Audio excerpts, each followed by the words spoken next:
Man, what's up, everybody? Welcome back to another episode of EOS. It's 10 out of Jake, man. I'm rocking with y'all, and y'all rocking with me. And for this video, we're going to be speaking on Orlando's #1 informant. This man is Orlando's Tekashi 6ix9ine. Now, in the age of social media, everyone is portraying a lifestyle. Some pretend to be rich, while others pretend to be gangster. And some fake it till they make it, while others fall victim to the same image that they were trying to project. But in this case, a man was killed and the killer was identified in none other than a music video posted to YouTube where he's holding up guns, but he was told on by somebody pretending to be gangster. September 5th, 2020, around 3:50 p.m., Orlando police responded to 704 20th Street after reports of a man shot. The 911 caller refused to identify herself, but said she checked if the man on the ground had a pulse. She also said she saw a man running away shortly after she'd heard the shots, but didn't provide a description of the man running or which direction he went. Paramedics arrived on scene, finding the man laid out on his back, 6 gunshot wounds to his chest, 1 to his neck, and 9 9mm shell casings around his body. A partially loaded Smith & Wesson 9mm magazine was also found by his body, along with small containers with pieces of crack inside. 41-year-old Eric Jean was pronounced dead at the scene. His truck was only a few feet from the scene, and a search would recover large amounts of oxycodone, hydrocodone, heroin, and Xanax. Speaking with the victim's girlfriend of 6 years and his child's mother, she stated in a sworn interview Eric was a known drug dealer who always sold at the same location his body was found, and he never left the house without his black gun that would have been in a holster tucked in the front of his waistband. She was on the phone with him. He was saying he was going to send some money to her Cash App, but was interrupted by someone calling out, "Hold on, my G." Seconds later, she could hear gunshots through the phone, then the phone went dead. She tried calling back, but the call would go unanswered. She went on to tell police the motive may have been revenge. Back in April of 2020, Eric was charged with attempted murder and aggravated assault with the firearm after shooting at a man's head from 4 feet away, then walking up and down the street with a rifle looking for the man. Multiple witnesses described 2 black men running from the scene, all giving similar clothing descriptions and describing one man's twisty hair. Surveillance cameras captured the same men being described walking around the area of the shooting, one with a significant limp that could be seen on camera before they took off running. But none of the witness reports or surveillance video was enough to identify the shooter until a known informant came forward. On September 18th, 2020, Orange County Gang Unit conducted an interview with inmate Mandel Stewart on unrelated cases at the Sheriff's Office Central Operations Building. Based on information he'd given in other cases, they believe he had knowledge regarding the murder of Eric Jean. Not only was Mandel a rat, he's Orlando's #1 snitch, gaining a reputation with police for providing information that solved multiple crimes in the city. The gang unit let it be known he was under no obligation to assist them, and Mandel Stewart would go on to say he was more than willing to help. They played him the surveillance video from the shooting. His Tekashi senses kicked in, and he believed the man was someone named Merk, who was known to live on 23rd Street.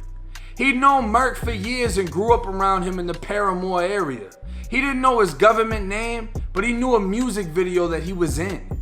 He gave the video title to a song called "Shoot 'Em Up Crew" that showed several men known to law enforcement as crosstown gang members waving guns and acting out a murder robbery in the video.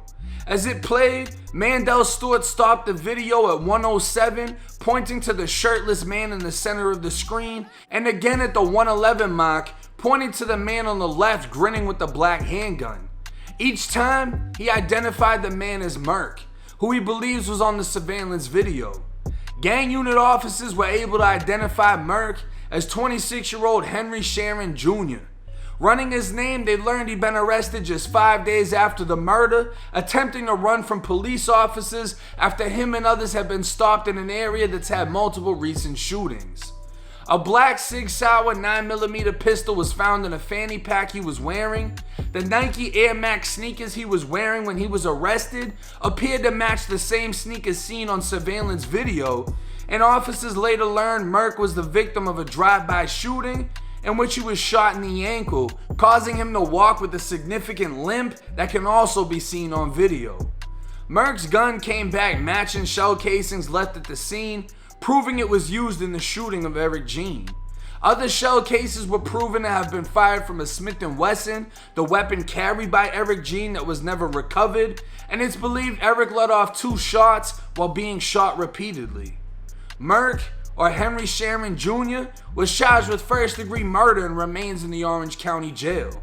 Now what's crazy as hell is Officer Mandel Stewart was repping Crosstown, the same area everyone in the music video was alleged to be from. And looking at his Facebook, he's going by the name Backstreet Cut and still repping Crosstown. Now there's really no room for confusion. Page 7 of Henry Sharon's arrest warrant affidavit clearly names Mandel and states his intelligence has had notable influence in solving other investigations. This kid's been on probation since 2015 for gun and burglary charges and is getting off April 10th, 2021. And it's wild to see that on Facebook, he's talking like he lives that life. But it's another prime example for y'all that are watching. The ones that really live it, they end up dead or in jail. While the ones that fake it will willingly point you out to police and tell themselves they played it smart. Now the 2 things I want y'all to learn from this video. If you're living that life, stay the fuck off camera. The only reason this kid got cased up is because somebody was able to point him out in a fucking music video. And I don't even think he was really a rapper like that. I mean, he's got one video. This kid even commented under the video with his government fucking name. His YouTube channel was his government name. Like, y'all making it too fucking easy, you know what I mean? But at the same time, more importantly, look at the kid that's snitching. Crosstown, whatever, he's on Facebook, he's got shit in his Facebook pictures, this, that, and the third, and the police are hyping this kid up like they're gonna give him the Medal of fucking Honor for telling on half of the city. This shit is crazy. Do not be confused by what you see on social media. Social media is nothing but portraying the life that people want you to see or the life that they want you to think that they live. And just like in the video where the 14-year-old girl was driving the car and the other kids were the killers, whatever, the ones that are living that life are gonna suffer the consequences. The ones that are telling, the ones that really aren't doing it, they're just faking it, but when they go home, they really don't live like that. They feel like the winners because they never get caught. And I hate it when motherfuckers be like, oh, I just never got caught. You just never was in the street like that. Everybody gets fucking caught. If you're really doing some shit, everyone gets caught. Everybody gets told on. Motherfuckers are gonna know your name. And if you're a threat, they're gonna tell on you. They're gonna send little shit out. They're gonna let things be known. Don't be confused by the false representation that you see on social media. Don't be the fool that follows in another person's footsteps, thinking that you want to be as real as them, and the whole time, they're gonna point you out faster than a motherfucker, and you're gonna be the one that goes to prison. But hey, it's 10 out of J. I'm rocking with y'all, and y'all rocking with me. Till next time.